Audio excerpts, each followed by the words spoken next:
তোমরা একটু সত্যি করে কথা বলো তো, রীতি কি আমাকে ভালোবাসে না? नहीं ও যদি আমাকে ভালো না বাসে তাহলে আমি মরে যাবো। না না, ভালোবাসবে না কেনে? ও তোমাকে খুব ভালোবাসে। তাহলে সেদিন আমি প্রপোজ করনো আর ও ওইভাবে চলে গেল যে? ওইভাবে প্রপোজ করলে তো যাবেই। তাহলে কিভাবে প্রপোজ করতে হবে?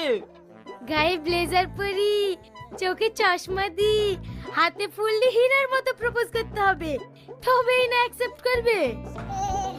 ও ব্লাউজ পরে প্রপোজ করতে হবে? হ্যাঁ। আচ্ছা ঠিক আছে, আসো তোমাদেরকে স্পেশাল করে 2 প্যাকেট ঝালমুড়ি বানিয়ে দিই। খাবি?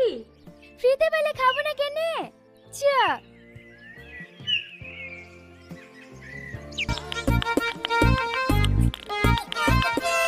I love you. বাচ্চা, তোর মান সম্মান নাই বলে আমার মান সম্মান নাই। नहीं